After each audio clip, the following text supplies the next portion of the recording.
안녕하세요, 티켓시 랜디입니다. 안녕하세요, TKC 종나입니다. 3월 29일 월요일 추천 게시글 살펴보겠습니다. 신호등 인식이 되려는 걸까요? 표고버섯님께서 공유해주신 영상이고요. 영상 먼저 한번 볼게요. 지금 빨간불이잖아요. 파란불로 바뀌니까 움직여요. 예, 이런 경험 하신 분들 많이 계실 거예요. 맨 앞에서부터 한번 다시 한번 볼까요? 빨간불인 상태고요. 아, 바뀌네요. 1초 만에 바뀌네요. 영상 기준으로 다시 한번 볼게요.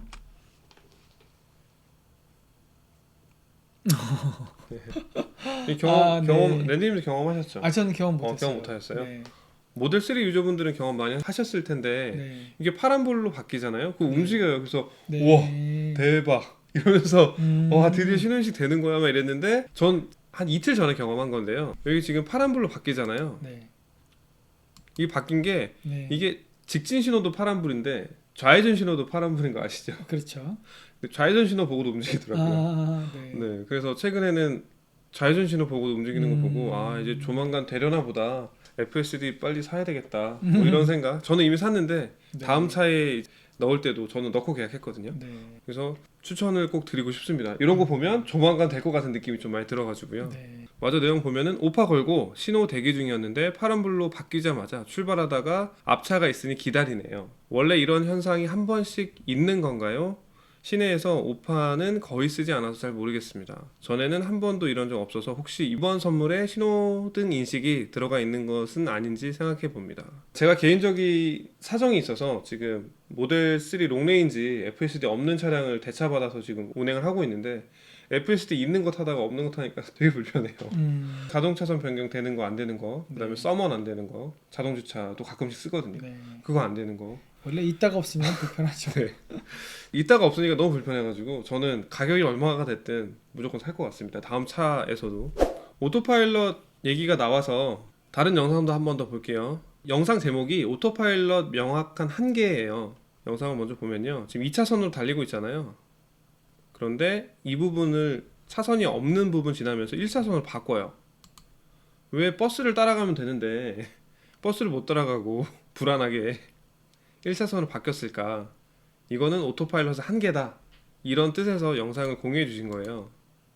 근데 이런 경험들은 아마 그 시내에서 오토파일럿 켜보신 분들은 몇 번 하셨을 거예요. 특히나 교차로에서 이런 현상이 많이 생기거든요. 네.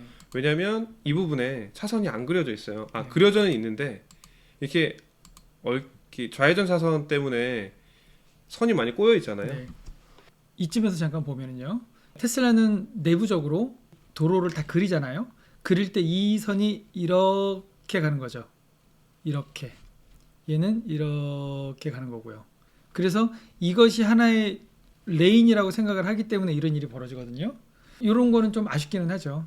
이렇게 연결을 해야 되는 건데, 그러니까 이렇게 차선이 그려져 있지 않은 교차로에서 이런 식으로 차선을 이렇게 인식해서 이런 일이 벌어진다는 걸 우리가 미리 알고 있어야 됩니다.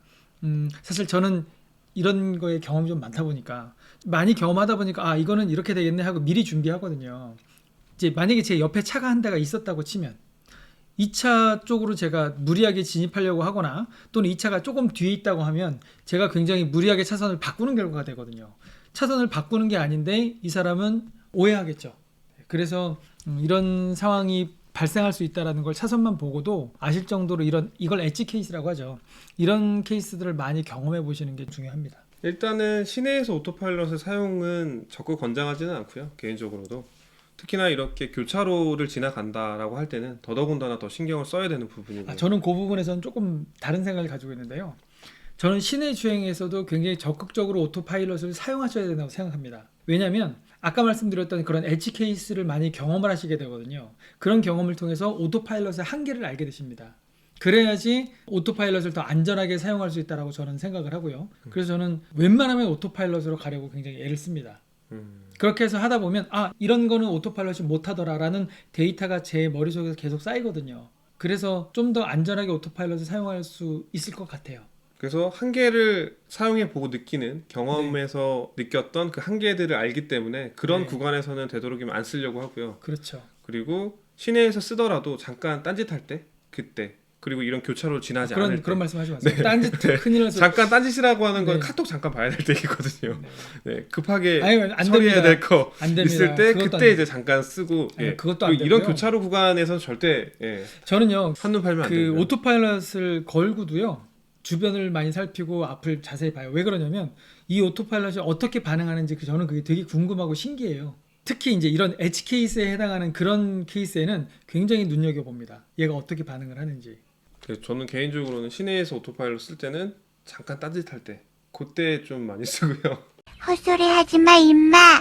그리고 이렇게 교차로 구간 아닐 때 네. 그럴 때 잠깐 딴짓할 때 쓰고요. 고속도로에서는 좀 마음 편히 쓰는 편이고요. 여러분 악플 좀 달아주세요.